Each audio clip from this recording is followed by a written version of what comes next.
متنازع match referee تبدیل، پاکستان آج UAE کے خلاف میدان میں اترے گا۔ پاکستان کے مطالبے پر اینڈی پائیکرافٹ کو پاکستان کے میچز سے ہٹا دیا گیا۔ اینڈی پائیکرافٹ کی جگہ رچی رچرڈسن میچ ریفری کے فرائض انجام دیں گے۔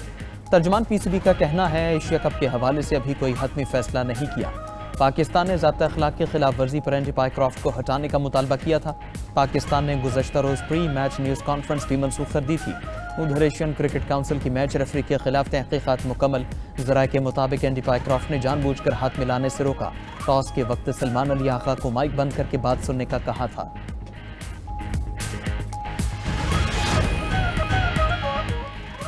بدترین سیلاب نے گھر چھوڑے نہ کھیت کھلیان، جنوبی پنجاب میں سیلاب سے ہر سو تباہی۔ ملتان کی تحصیل جلال پور پیروالا اور شجاعت شدید متاثر علاقوں کو دیکھ کر دریا کا گمان ہونے لگا۔ درجنوں دیہات ڈوب گئے، ہزاروں ایکڑ پر کھڑی فصلیں تباہ۔ متاثر افراد کھلے آسمان تلے بھوک اور بیماریوں سے لڑنے پر مجبور۔ غیر معمولی سیلاب سے جنوبی پنجاب میں متعدد حفاظتی بندوں میں شگاف۔ سیلابی پانی کے پار سے موٹر وے M5 کو چند مقامات پر نقصان پہنچا۔ احمد پور شرکیہ میں سینکڑوں مکان زمیں بوس، بستیاں ویران۔ بہاول پور، بہاول نگر، عارف والا، قصور میں بھی ہر طرف تباہی کی داستانیں۔ مال مویشی بہہ جانے سے روزگار کا واحد ذریعہ بھی ختم۔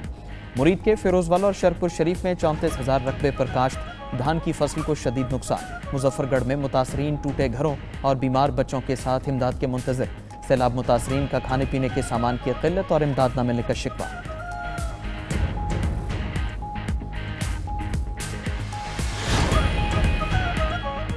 پنجاب کے سیلابی ریلوں سے دریا سندھ میں شدید طغیانی۔ گڈو اور سکھر بیراج کے مقام پر اونچے درجے کا سیلاب ریکارڈ۔ گڈو بیراج میں پانی کا بہاؤ 6,11,051 کیوسک تک پہنچ گیا۔ سیلابی پانی سے کچے کے متعدد علاقے زیرآب، لوگوں کو محفوظ مقام پر منتقل کرنے کا عمل جاری۔ دادو کی تحصیل میہڑ میں سیلاب سے کچے میں ذمہ بند ٹوٹ گیا۔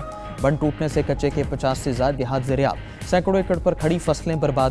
سہون کے مزید 2 بڑے دیہات بھی اونچے ریلوں کی نظر۔ 300 سے زائد گھر پانی کی لپیٹ میں آ گئے۔ گھٹکی میں دریا سندھ میں اونچے درجے کا سیلاب، ریلے گیس کے کنووں کے پلیٹ فارم میں داخل۔ OGDCL قادرپور گیس فیلڈ کے کنویں بھی متاثر۔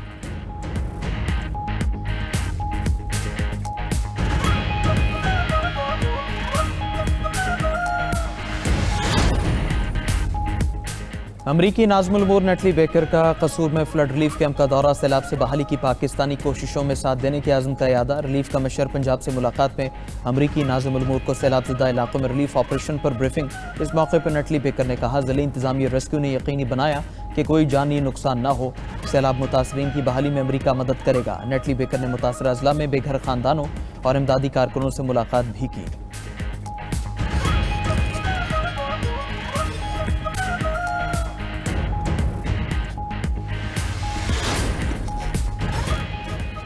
منگل کو ڈیالہ جیل میں بانی پی ٹی آئی سے ملاقات کا دن۔ وزیر اعلیٰ خیبر پختونخوا اور بانی پی ٹی آئی کی بہنوں کو ملاقات کی اجازت نہ ملی۔ نیاز اللہ نیازی اور سلمان اکرم راجہ کو بھی ملاقات کی اجازت نہ ملی۔ علی امین گنڈا پور کہتے ہیں پی ٹی آئی کے اندر منافق لوگ موجود ہیں، پارٹی کی اندرونی تقسیم کی وجہ سے ملاقاتیں روکی جا رہی ہیں، جھوٹے الزامات اور سیاسی پروپیگنڈا ہمیں نقصان پہنچا رہا ہے۔ وزیر اعلیٰ نے مزید کہا بانی پی ٹی آئی کے دور میں دہشت گردی ختم ہو گئی تھی، دہشت گردی کے واقعات میں حالیہ اضافہ تشویشناک ہے۔ وزیر اعلیٰ خیبر پختونخوا علی امین گنڈا پور کی بنو میں شہید میجر عدنان اسلم کی گھر آمد۔ میجر عدنان شہید کے اہل خانہ سے تعزیت اور دلی ہمدردی کا اظہار کیا۔ کہا کہ پورے قوم کو ایسے بہادر سپوتوں پر فخر ہے۔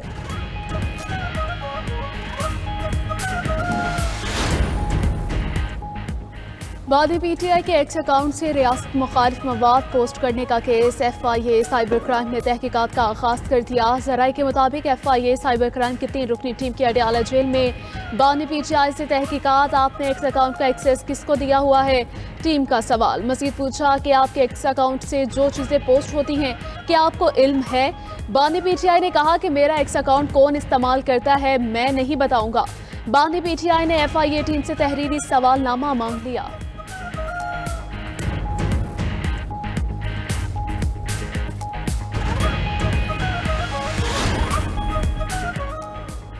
اسلام آباد ہائی کورٹ کے جسٹس طارق محمود جہانگیری کو عدالتی کام سے روک دیا گیا۔ چیف جسٹس سرفراز ڈوگر اور جسٹس محمد اعظم خان پر مشتمل ڈویژن بینچ کا وکیل کی درخواست پر حکم نامہ جاری۔ جسٹس طارق جہانگیری کو سپریم جوڈیشل کونسل کے فیصلے تک بطور جج کام سے روکنے کا حکم۔ بینچ نے آئندہ سماعت پر اٹارنی جنرل سے درخواست کے قابل سماعت ہونے پر معاونت طلب کر لی۔ سینئر قانوندان بیرسٹر ظفر اللہ خان اور اشتراء اوصاف عدالتی معاون مقرر۔ دوسری طرف جسٹس طارق محمود جہانگیری کا ڈویژن بینچ کا حکم چیلنج کرنے کا فیصلہ۔ تحریری حکم نامہ ملنے کے بعد اپیل تیار کی جائے گی۔ اسلام آباد بار ایسوسی ایشن نے آج ہڑتال کا اعلان کر دیا، کہا کہ جسٹس طارق کو عدالتی کام سے روکنے کا فیصلہ واپس لیا جائے۔ امریکی صدر سرکاری دورے پر برطانیہ روانہ۔ صدر ٹرمپ کا کہنا ہے کہ امریکہ اور چین میں ٹک ٹاک پر معاہدہ طے پا گیا۔ ٹک ٹاک کی خریدار کا اعلان جلد کرے گا۔ ہمارے پاس ایسی کمپنیاں ہیں جو ٹک ٹاک خریدنا چاہتی ہیں۔ امریکی صدر نے مزید کہا کہ نیٹو اور یورپی یونین کے ممالک کا روس تیل خریدنا اہم مسئلہ ہے۔ غزہ میں اسرائیل کی زمینی کارروائی بارے زیادہ نہیں جانتا۔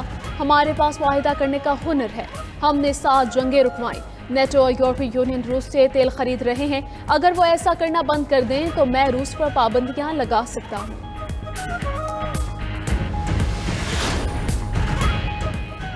غزہ پر اسرائیلی فوج کی بمباری سے مزید 68 فلسطینی شہید، متعدد زخمی۔ سہونی فورسز کی فائرنگ سے امداد کے متلاشی 13 افراد نے دم توڑا۔ غزہ میں غذائی قلت سے 3 افراد دم توڑ گئے۔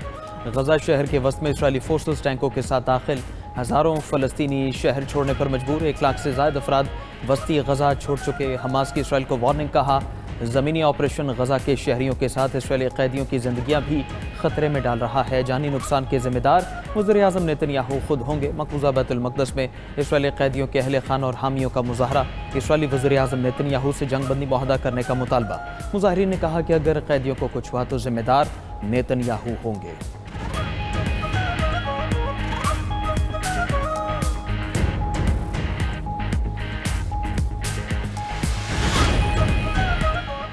غزہ میں جاری جنگ اخلاقی، سیاسی اور قانونی طور پر ناقابل برداشت ہے۔ اقوام متحدہ کی سیکرٹری جنرل انٹونیو گوتریس کی پریس کانفرنس، کہا غزہ میں جو کچھ ہو رہا ہے وہ ہولناک ہے۔ ہم غزہ شہر کی منظم تباہی اپنی آنکھوں سے دیکھ رہے ہیں۔ اسرائیل فلسطین تنازع کے 2 ریاستی حل کے بغیر مشرق وسطی میں امن ممکن نہیں۔ اسرائیل جنگ بندی مذاکرات کے لیے سنجیدہ نہیں ہے۔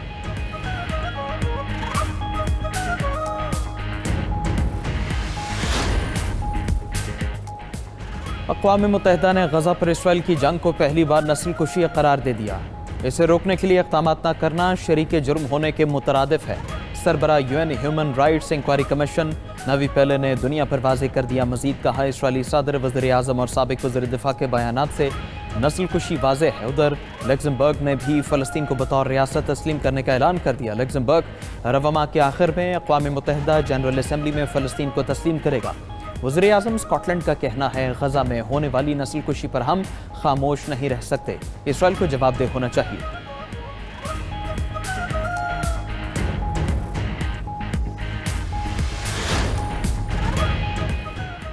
ایرانی سپریم نیشنل سیکیورٹی کونسل کے سیکرٹری کا ریاض کا دورہ۔ سعودی ولی عہد محمد بن سلمان نے علی لاریجانی کا استقبال کیا۔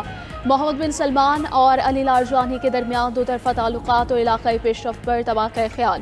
لاریجانی کا سعودی عرب کا دورہ دونوں ممالک کے درمیان مشاورت کا تسلسل ہے۔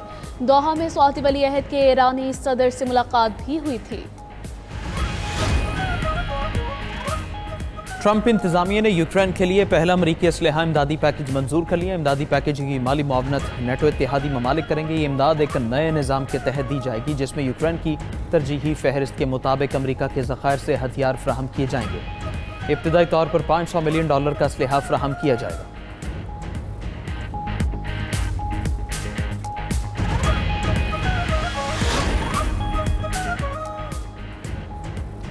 اگر امریکہ نے حملہ کیا تو مسلح جدوجہد کے لیے تیار ہیں۔ صدر وینزویلا نے امریکی فوجی سرگرمیوں کو یک طرفہ جارحیت قرار دے کر شدید مذمت کی ہے۔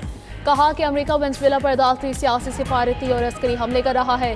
دونوں ممالک میں روابط تقریباً ختم ہو چکے۔ 25 لاکھ فوجیوں اور رضاکاروں کو متحرک کر دیا ہے۔